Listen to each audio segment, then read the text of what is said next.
Hello बच्चों, तो कैसे हैं आप सब। मैं राम चौधरी स्वागत करता हूं आप सभी का हमारे चैनल रुद्र फिजिक्स क्लासेस में।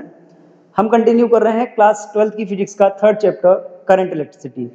और अभी तक जो दो वीडियोस हमने देखे या दो लेक्चर्स में हम बात करें तो हमने पढ़ा basic concept of current, types of current. इसके अलावा हमने इलेक्ट्रॉन मॉडल ऑफ कंडक्शन को अप्लाई किया to find the relation between drift velocity and electric field and the relation of drift velocity with current. साथ ही साथ हमने करंट डेंसिटी के बारे में भी डिस्कस किया था।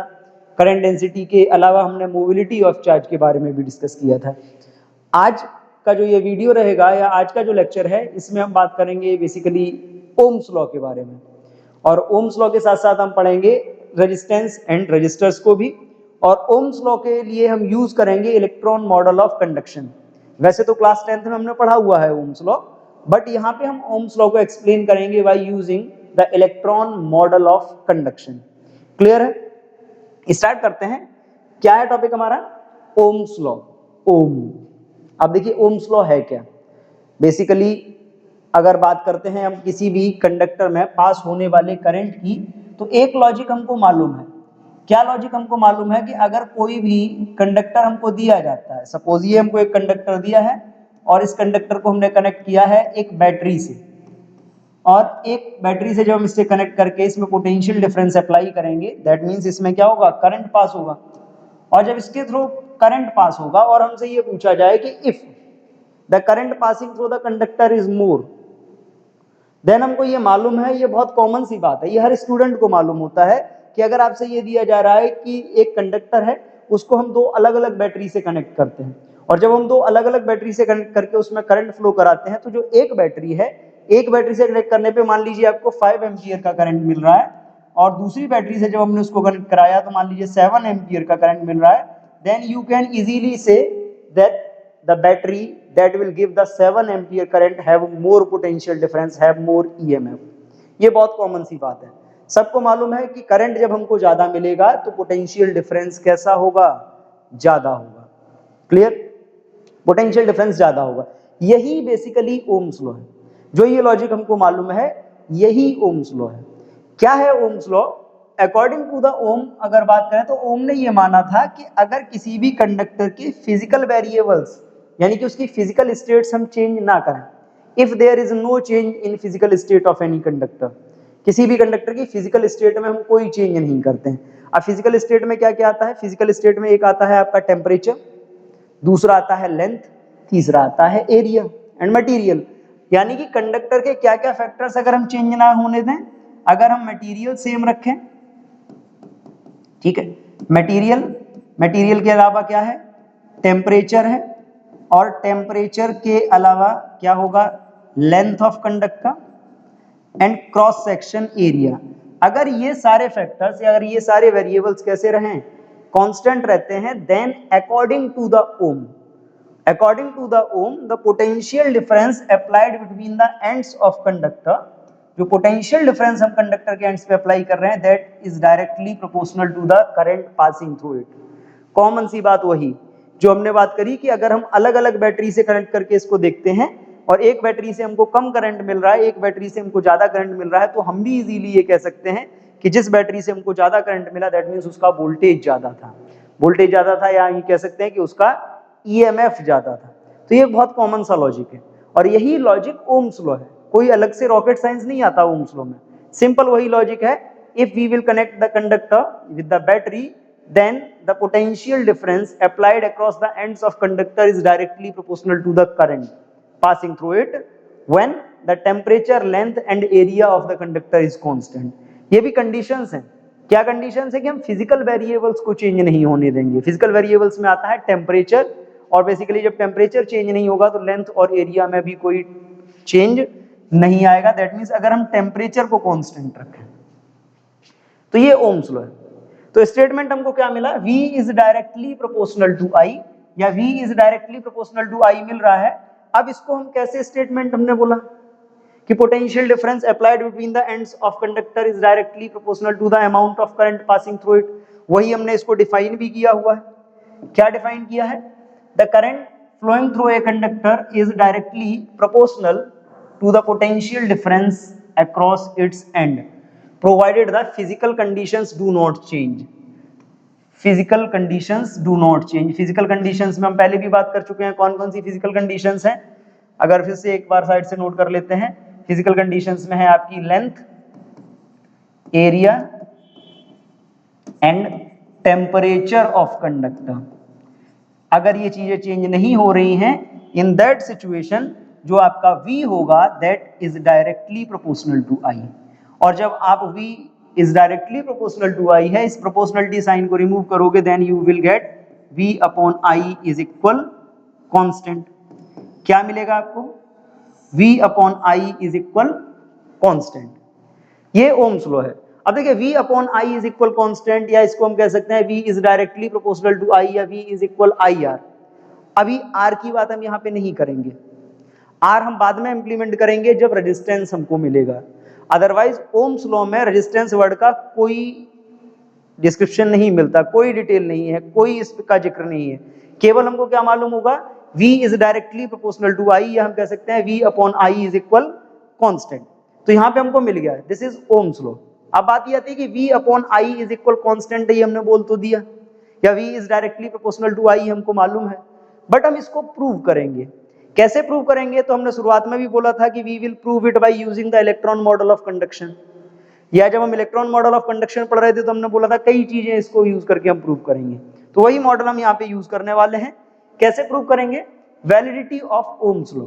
वैलिडिटी का मतलब ऐसा नहीं है कि ये कब तक वैलिड है, वैलिडिटी का मतलब है कि हम इसको चेक करेंगे क्या ये लॉ वैलिड है या नहीं है। चलिए तो देखिए, प्रूव करने के लिए हम क्या यूज करेंगे? Electron model of conduction.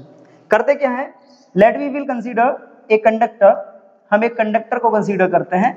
Suppose हमारे पास ये कंडक्टर है, this is of length L। कितनी लेंथ है इस कंडक्टर की? L है। And the area of cross section of this conductor is A। Area of cross section है A। Suppose we will connect it with a battery of EMF और potential difference V। हमने इसको एक battery से connect किया हुआ है जिसका EMF या जिसका पोटेंशियल डिफरेंस कितना है? V है। अब देखिए, जब हम V पोटेंशियल डिफरेंस की बैटरी से इसको कनेक्ट करेंगे तो क्या होगा? Suppose the current passing through this conductor is I। जब V पोटेंशियल डिफरेंस की बैटरी से हमने इसको कनेक्ट किया, कितना करंट पास हो रहा है? I करंट पास हो रहा है। हमको ओम्स लॉ प्रूव करना है। क्या प्रूव करना है? Ohm's law. अब देखिए, ओम्स लॉ को प्रूव करने के लिए बहुत सिंपल सी बात है कि हमको V और I का रिलेशन चाहिए। और जब हम V और I के रिलेशन की बात करते हैं तो V और I का रिलेशन हम कैसे यूज कर सकते हैं? अब यहाँ पे देखो, आपने एक बहुत पुराना मैकेनिज्म पढ़ा है कि जैसे ही आपने वोल्टेज अप्लाई किया, क्या प्रोड्यूस होगा? इसके अंदर इलेक्ट्रिक फील्ड प्रोड्यूस होगा। Due to that electric field क्या करेगा? फोर्स अप्लाई होगा किस पे? इलेक्ट्रॉन पे। और due to that force electron will accelerate and move with drift velocity. Accelerate करेंगे और किसके साथ? ड्रिफ्ट वेलोसिटी के साथ मूव करेंगे।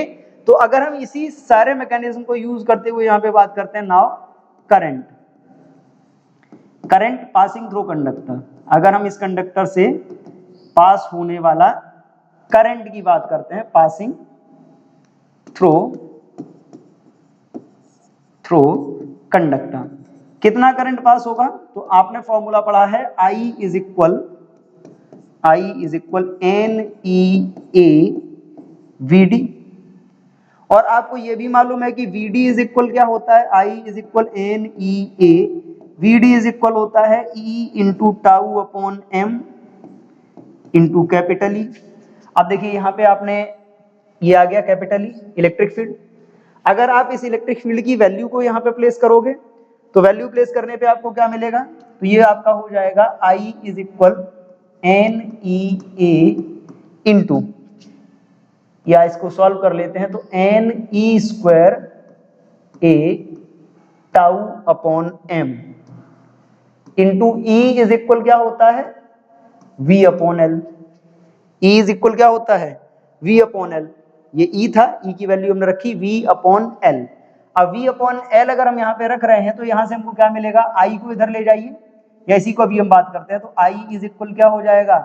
NE square A tau upon L into M into V।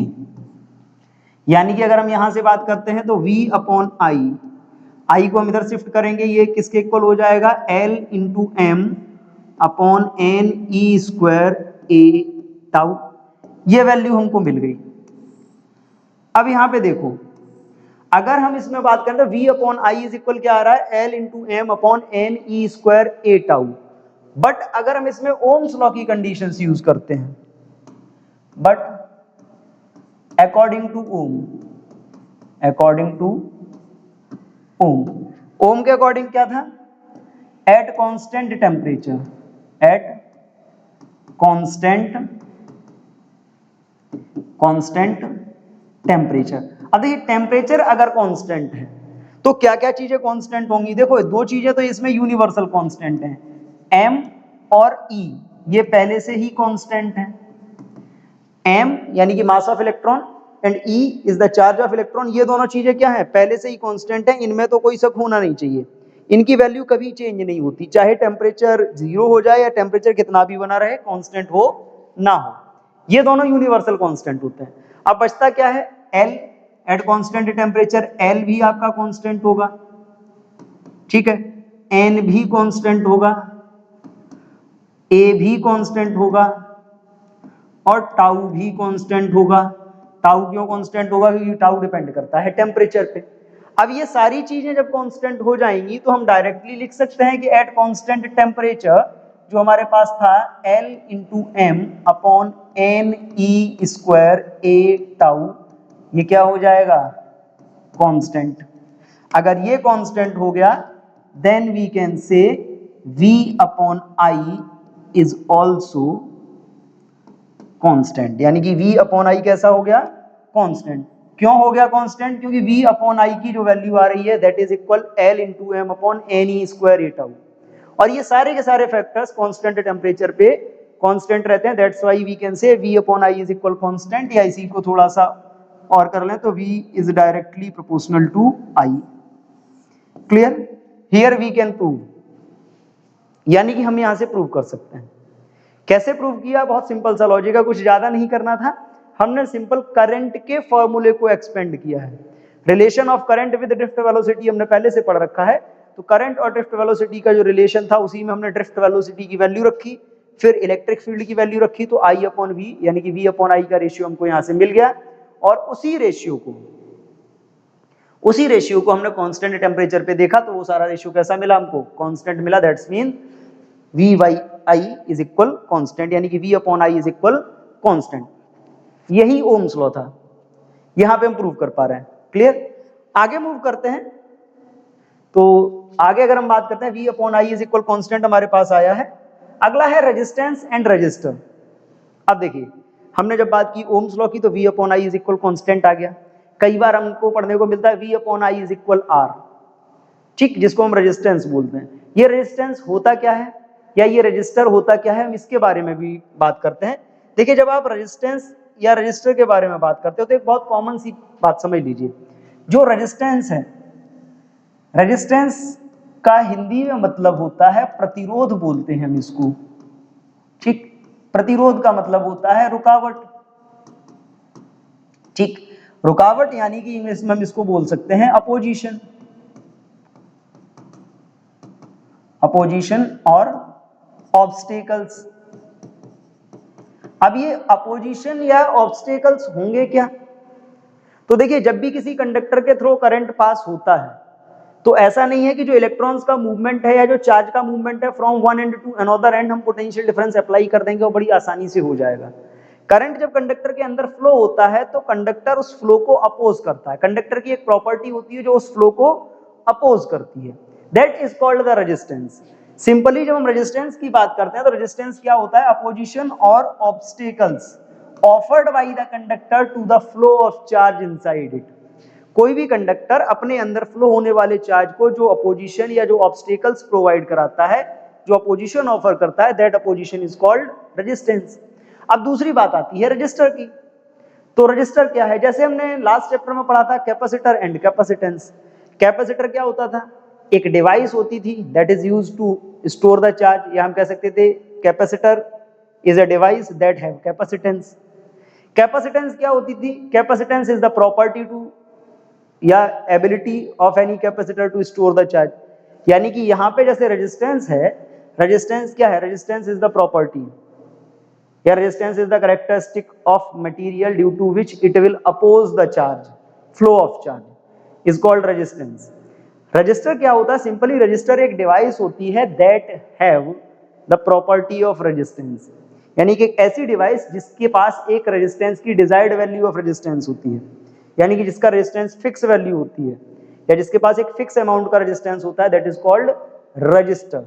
तो हम क्या डिफाइन कर रहे हैं रेजिस्टेंस एंड रजिस्टर को? Electrical resistance of the conductor is the opposition offered by the conductor to the flow of electric current through it। कोई भी conductor अपने अंदर फ्लो होने वाले इलेक्ट्रिक करंट को जो अपोजिशन ऑफर करता है, दैट इज कॉल्ड रेजिस्टेंस। अब अगर इसी में बात करते हैं इन मैग्नीट्यूड, अब बात ये आती है कि रेजिस्टेंस की डेफिनेशन तो हो गई, बट रेजिस्टेंस का मैग्नीट्यूड होगा क्या? तो वो भी समझ लीजिए। सपोज हमारे पास एक कंडक्टर है, ये एक कंडक्टर है और इस कंडक्टर को जब हम किसी बैटरी से कनेक्ट करते हैं, सपोज हम इसको 20 वोल्ट की बैटरी से कनेक्ट करते हैं और 20 वोल्ट की बैटरी से कनेक्ट करने के बाद जब हम इसमें करंट फ्लो कराएंगे, मान लीजिए इसमें करंट फ्लो होता है I, in that situation the ratio of potential difference applied across the ends and the current, यानी किसी भी कंडक्टर को जब कनेक्ट करके हम करंट फ्लो कराएंगे, in that case the ratio of potential difference applied across the ends of conductor to the current passing through it is called resistance. यानी कि पोटेंशियल डिफरेंस और करंट का जो रेशियो होता है passing through any conductor is called resistance. अब अगर हम यहां से बात करते हैं तो देखिए रेजिस्टेंस है, पीछे हमने जो पढ़ा था ओम्स लॉ में V अपॉन I एक कांस्टेंट था और उसकी वैल्यू क्या आ रही थी? वैल्यू भी आ रही थी। अगर हम उसके बेस पे अगर इसकी बात करते हैं तो ये क्या हो जाएगा? R is equal L into m upon n e square A tau, ये वैल्यू हो जाएगी। फॉर्मूला हमारे पास आ गया R is equal V upon I, और इसी के बेस पे अगर हम बात करते हैं इसकी यूनिट की, तो देख लीजिए इसकी जो यूनिट होगी क्या होगी? यूनिट के बारे में जब हम डिस्कस करते हैं तो R is equal V upon I, V यानी कि वोल्ट पर एम्पियर, या वोल्ट पर एम्पियर को ही हम क्या बोल सकते हैं? वोल्ट पर एम्पियर इज ऑल्सो कॉल्ड ओम। क्या बोलते हैं हम इसको?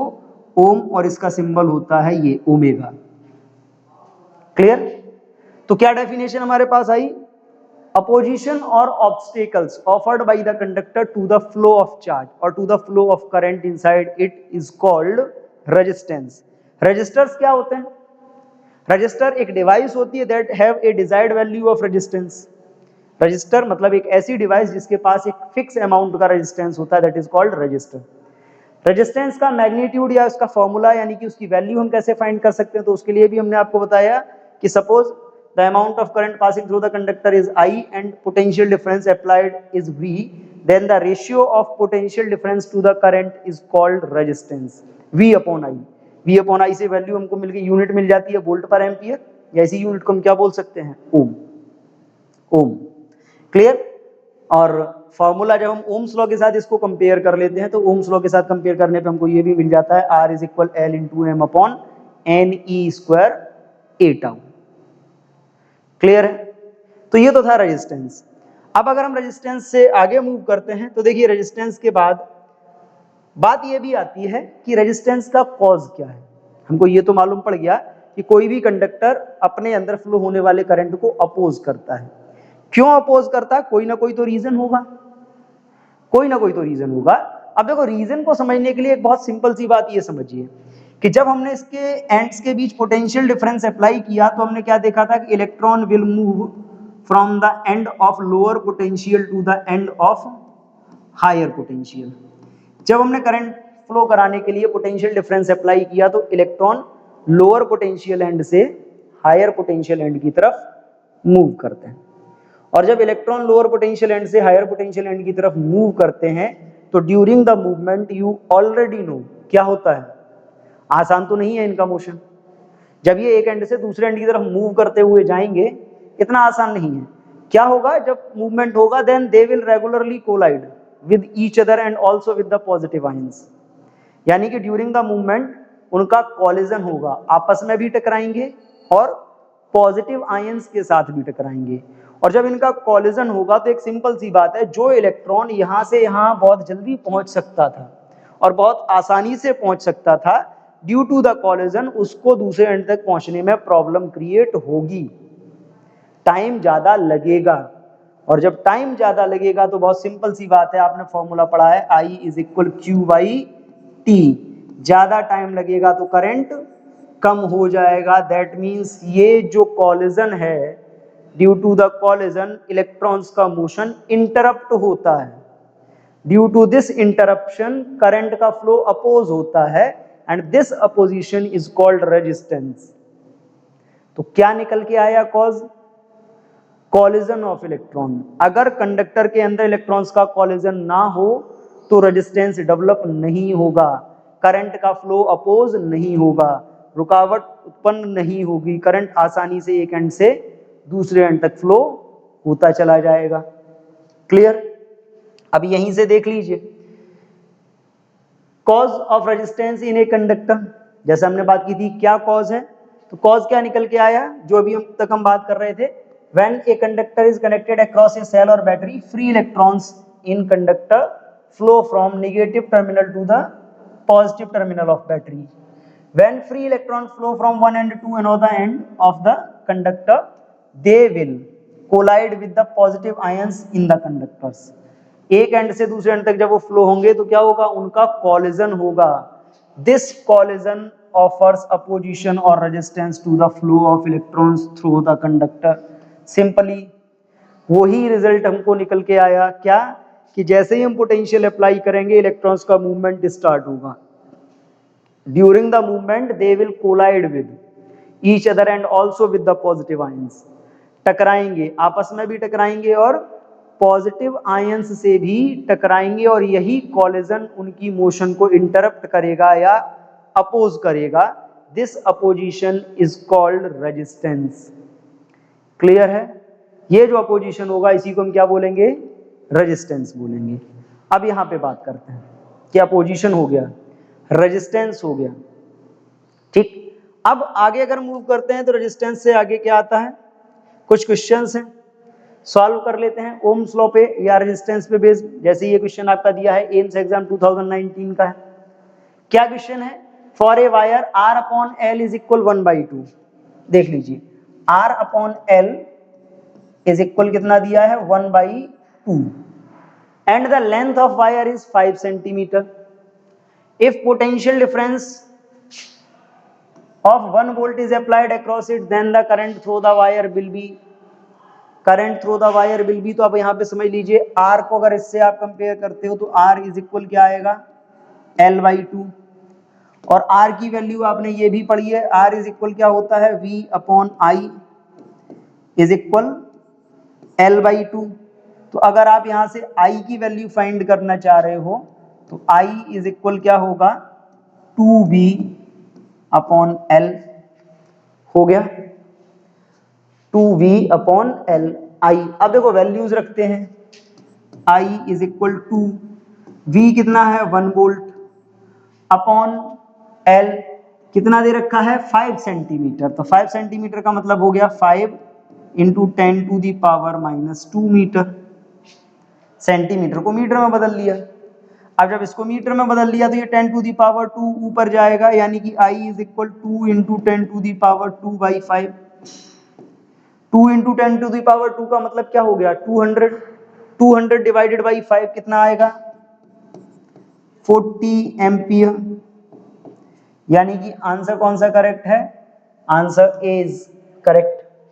तो सिंपली समझ लीजिए, कुछ भी दिया हो क्वेश्चन में, हमको क्या करना है, बहुत ही काम, बहुत ही शांत रहते हुए क्वेश्चन को बस पढ़ना है, और उसमें जो कंटेंट या जो डेटा गिवन है हम उसको नोटिफाई करेंगे, नोट करेंगे, और नोट करने के बाद उसको एनालाइज करके हम पर्टिकुलर फॉर्मूले को अप्लाई करके उसको सॉल्व करेंगे, कैलकुलेट करेंगे। क्वेश्चन बनेंगे, आसानी से बनेंगे, बस कॉन्सेप्ट आपके सही यूज होने चाहिए, और ये तभी हो सकता है जब कॉन्सेप्ट आपने बहुत डीपली और बहुत क्लियरली समझे होंगे, पढ़े होंगे।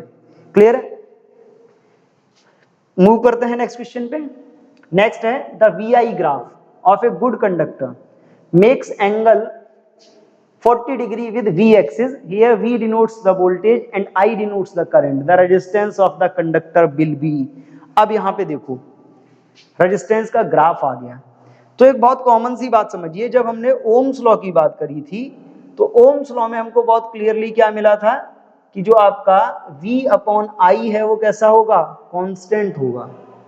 और कांस्टेंट अगर यहाँ पे निकल के आ रहा है तो इन दोनों का अगर हम ग्राफ बना लें तो ये जो ग्राफ होगा इधर रहेगा V, इधर रहेगा I, तो इन दोनों का ग्राफ कैसा आएगा, इन दोनों का ग्राफ आएगा एक स्ट्रेट लाइन। ठीक, ये जो स्ट्रेट लाइन है, बाद में हमको ये भी मालूम पड़ा कि ये जो V अपॉन I होता है ये R होता है। क्या होता है, R। तो जब हम रेजिस्टेंस की बात करते हैं तो रेजिस्टेंस के केस में जब V अपॉन I हमको कांस्टेंट मिला, तो V अपॉन I अगर हमको कांस्टेंट मिल रहा है तो इस कांस्टेंट का अगर हम ग्राफ बनाते हैं तो हमने क्या बोला था, अभी ग्राफ हमने पीछे पढ़ा, कैसा ग्राफ मिल रहा है, एक स्ट्रेट लाइन के फॉर्म में मिल रहा है V और I। इसका जो ग्राफ मिलेगा स्ट्रेट लाइन में मिलेगा, और ये जो स्ट्रेट लाइन आपकी रहेगी वो कैसा रहेगा, रेजिस्टेंस। अब अगर ग्राफ से आप रेजिस्टेंस की बात करते हो तो R is equal V upon I, V upon आई, या इसी ग्राफ में अगर हम बात करें तो R इज इक्वल क्या हो जाएगा, टेन थीटा हो जाएगा, क्योंकि V परपेंडिकुलर पे है और I बेस, तो perpendicular upon base is equal क्या होता है, टेन थीटा। और थीटा क्या होगा, theta is the angle between the graph line and the current axis. तो यहाँ पे स्लोप आपने पढ़ा ये R है, और R इज इक्वल होगा V अपॉन आई, इसको किससे रिप्रेजेंट करेंगे, थीटा। थीटा किसके साथ का एंगल होगा, करंट एक्सिस के साथ एंगल होगा। अब ये जो क्वेश्चन अभी हम बात कर रहे हैं ये क्वेश्चन इसी से सॉल्व होगा, क्योंकि एंगल दे रखा है। एम्स एग्जाम 2017 का क्वेश्चन है। क्या एंगल दे रखा है, makes an angle 40 degree with the V axis, यानी कि इसमें थोड़ा सा अलग दिया है, इसमें एंगल तो दिया है, ग्राफ भी दिया है, लेकिन एंगल दिया है V एक्सिस के साथ, यानी कि ये ग्राफ लाइन है and this angle is given 40 degree. लेकिन जब हम बात रेजिस्टेंस की करते हैं तो R इज इक्वल हमने क्या पढ़ा है, टेन थीटा, और थीटा क्या होगा, थीटा एंगल होता है विद द I। तो यहाँ पे अगर हम थीटा निकालते हैं तो ये कितना आएगा, ये 40 है, ये थीटा है, दैट मीन्स ये कितना आएगा 50 डिग्री। कितना आएगा, 50 डिग्री। 50 डिग्री को हम कैसे लिख सकते हैं, यानी कि अगर हम यहाँ पे बात करते हैं तो थीटा इज इक्वल हमारे पास क्या आएगा, टोटल एंगल 90 डिग्री होता है माइनस 40, ये आ रहा है, यानी कि ये हो गया आपका 50 डिग्री। तो R भी आपको मालूम है, R इज इक्वल क्या होता है, टेन थीटा, यानी कि R इज इक्वल 10, थीटा की वैल्यू क्या है, 90 माइनस 40 है, 90 माइनस 40, यानी कि R इज इक्वल कितना हो जाएगा, cot 40। 10 90 minus theta is equal क्या होता है, कॉट थीटा। तो इसका आंसर कितना आएगा आपका, आंसर डी इज करेक्ट। लेकिन कई बार क्या होता है, इस क्वेश्चन को सॉल्व करने में स्टूडेंट्स मिस्टेक करते हैं। क्या मिस्टेक करते हैं, क्योंकि हमने पढ़ रखा है R is equal V upon I, that means tan theta, और डायरेक्टली टेन थीटा मतलब 1040 पे चले जाते हैं, जबकि ऐसा नहीं होगा। इसका जो सॉल्यूशन होगा वो 1040 नहीं होगा, क्या होगा, cot 40 होगा, because here the angle is given with V axis, जबकि टेन थीटा में हम एंगल किसके साथ का यूज करते हैं, I एक्सिस के साथ का। I एक्सिस के साथ हम निकालेंगे 50 डिग्री आएगा, और उसको जब 10 में को cot में 10 को कन्वर्ट करेंगे तो cot 40 हो जाएगा। क्लियर है, मूव करते हैं नेक्स्ट टॉपिक पे। तो देखिए नेक्स्ट है आपका फैक्टर्स अफेक्टिंग द रेजिस्टेंस। अब देखिए फैक्टर्स अफेक्टिंग द रेजिस्टेंस, कौन कौन से फैक्टर्स हैं, हमने क्या पढ़ा, रेजिस्टेंस की वैल्यू हमने पढ़ी, क्या थी, R is equal V upon आई। ठीक, हमने ओम्स लॉ से ये भी पढ़ा,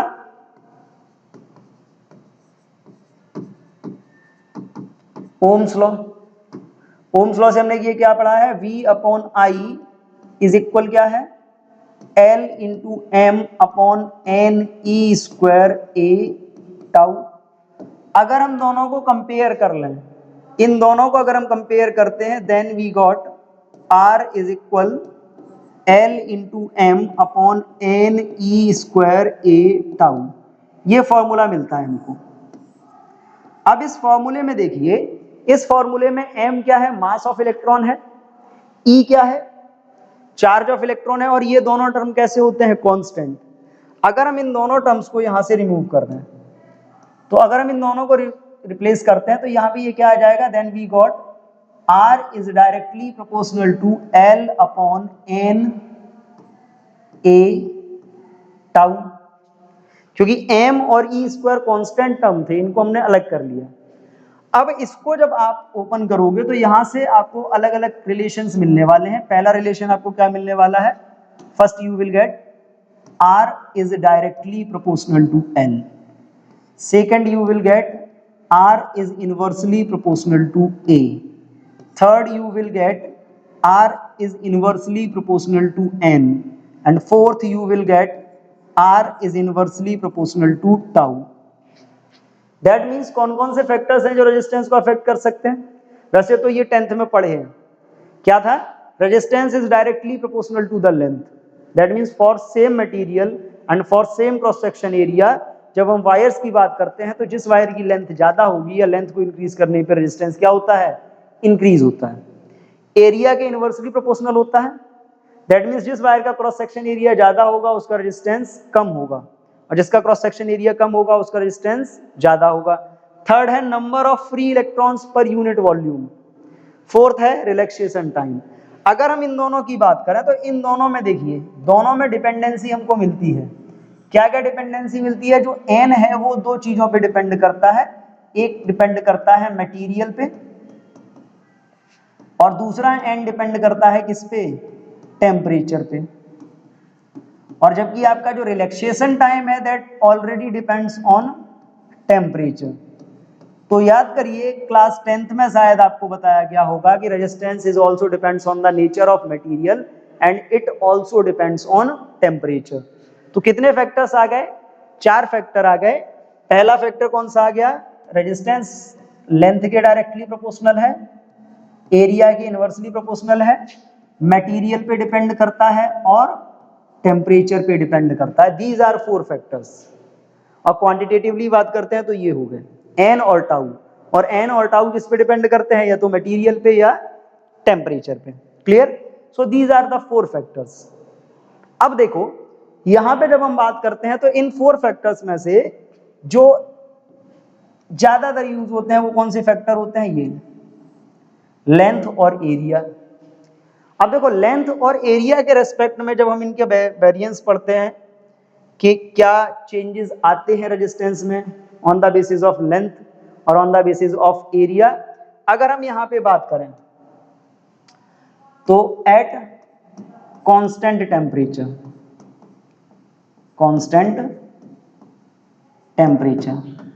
ठीक, for a given conductor, for a given conductor, ठीक। एक कंडक्टर अगर हमको दिया जा रहा है कांस्टेंट टेम्परेचर पे, तो कंडीशंस देखिए। नंबर 1 अगर हम बात करते हैं कि अगर आपको ये बोल दिया जाता है कि एक कंडक्टर दिया है जिसका एरिया कैसा है, कांस्टेंट है, और अलग अलग लेंथ की बात आप करते हो, तो आपका क्या हो जाएगा, R is directly proportional L होता है। देन जब आप बात करोगे तो R2 upon R1 is equal क्या हो जाएगा, L2 अपॉन L1।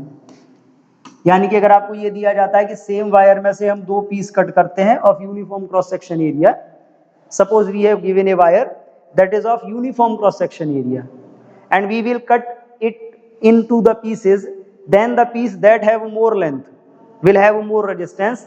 और इस केस में अगर हम बात करते हैं तो हम इस टाइप से रेजिस्टेंस को कैलकुलेट भी कर सकते हैं। क्लियर। जैसे वायर को कट करके आधा कर दिया, कट करके आधा कर दोगे तो होगा क्या, तो लेंथ चेंज हो जाएगी तो रेजिस्टेंस भी चेंज हो जाएगा। इसी में अगर हम दूसरा केस बात करते हैं तो दूसरा केस क्या पॉसिबल है, दूसरा ये पॉसिबल है कि अगर हम लेंथ को कांस्टेंट रखें, क्या रख रहे हैं, लेंथ को कांस्टेंट रख रहे हैं, और हमसे ये बोला जाता है कि जो एरिया है, एरिया के बेस पे अगर बात करनी है तो R is inversely proportional to A होता है। That means R2 by R1 is equal A1 by A2।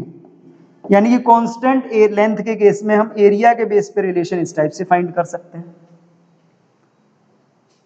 Problem यहां भी नहीं है। प्रॉब्लम कब होती है कि जब हम बात करते हैं रेजिस्टेंस की और आपसे ये बोल दिया जाता है stretching for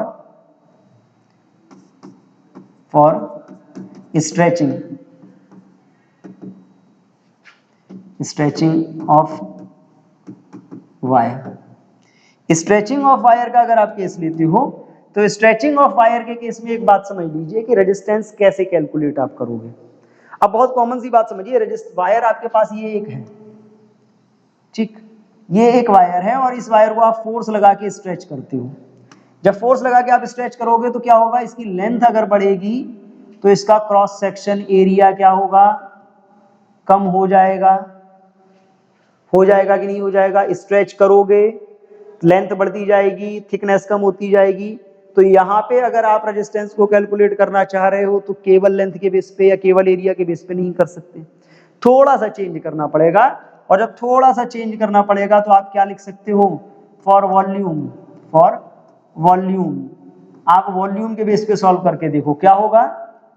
A1 into L1 is equal क्या हो जाएगा, A2 इंटू L2।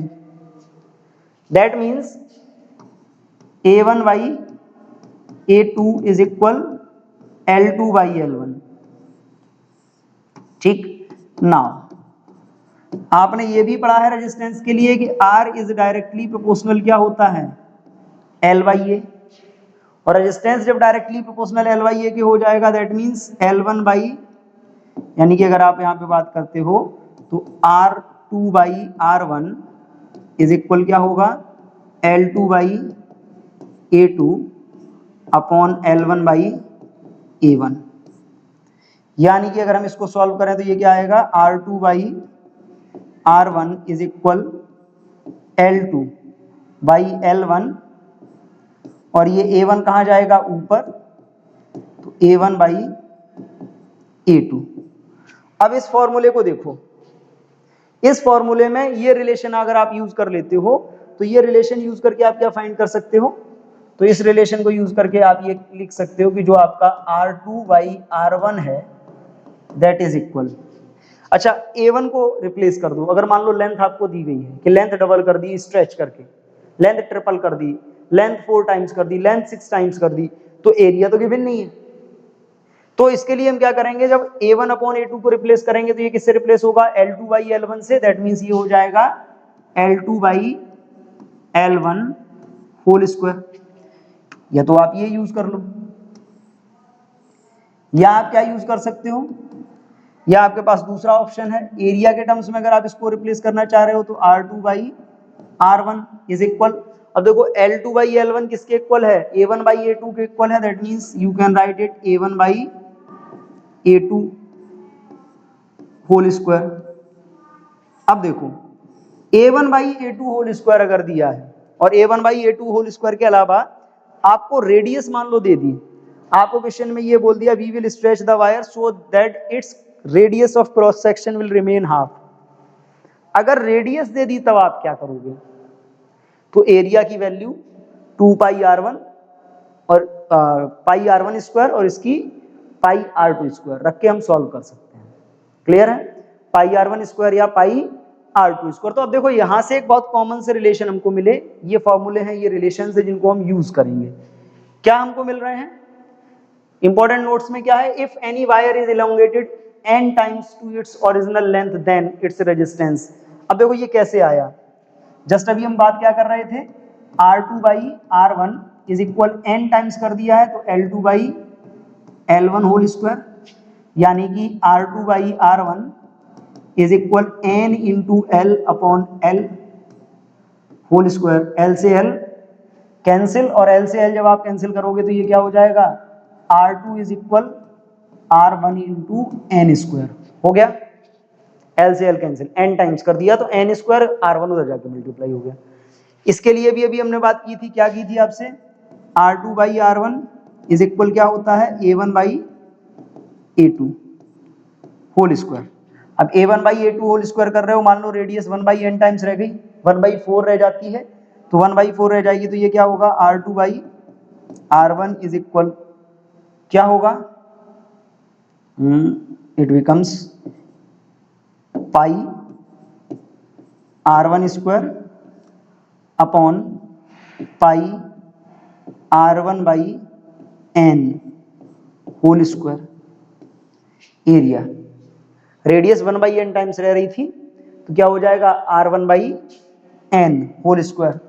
क्या होगा ये, पाई से पाई कैंसिल, R1 स्क्वायर से R1 स्क्वायर कैंसिल, n ऊपर जाएगा तो ये क्या हो जाए, और ये होल स्क्वायर भी था, R2 by R1 is equal n square whole square, n square whole square यानी कि n पावर 4। तो ये क्या आ जाएगा, R2 is equal n power 4 into R1। सो यहाँ पे ये दो इक्वेशंस हैं जिनको हम डायरेक्टली यूज कर सकते हैं। इफ द वायर और the conductor is elongated n times, या ये दिया जाता है कि इसकी रेडियस कितनी रह जाती है 1/n टाइम्स। क्लियर। तो सारे फैक्टर्स हमने पढ़े। कौन कौन से फैक्टर्स निकल के आए हैं, लेंथ निकल के आया है, एरिया निकल के आया है, टेम्परेचर और material.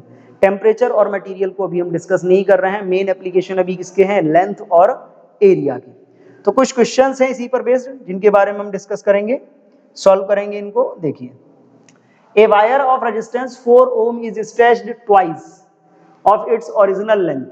The resistance of stretched wire would be, NEET exam 2013 का क्वेश्चन है। अभी जस्ट हमने क्या बोला था, R2 by R1 is equal L2 by L1 whole square. क्या होगा, R2 by 4 is equal L2 twice its original length यानी कि 2L by L whole square. L से L कैंसिल तो ये क्या हो जाएगा, R2 बाई 4 इज इक्वल 2 का square 4, that means R2 is equal 16 ओम। बहुत simple, option D is correct. ठीक, या डायरेक्टली आप फॉर्मूला ये भी यूज कर सकते थे, जस्ट अभी पढ़ाया था, R2 is equal n square into R1। n कितना था, ट्वाइस दिया है तो 2 का स्क्वायर 4 इंटू 4 16 ओम, तो भी हो जाएगा। क्लियर, बन गया क्वेश्चन। नेक्स्ट पे मूव करते हैं। नेक्स्ट दिया है, a cylindrical wire is stretched to increase its length by 10%, calculate the percentage increase in the resistance of wire. अब देखो यहाँ पे थोड़ा सा हम ये मान लेते हैं, let R1 is equal R, then जो आपका R2 होगा दैट इज इक्वल क्या होगा, R plus 10% of R। That means R2 is equal R plus 10R by 100। Solve करेंगे तो ये R2 is equal क्या आएगा, it becomes 1.1 R। ठीक, क्या आएगा 100R plus 10R यानी कि 110 by 100, 110 by 100 आएगा। सॉल्व करके क्या आएगा 1.1 R। अब बात वहीं पे आती है कि फॉर्मूला हमको कौन सा यूज करना है, लेंथ इंक्रीज करी है बाई इंक्रीजिंग स्ट्रेचिंग, तो क्या होगा R2 by R1 is equal कितना होगा, L2 by L1 whole square.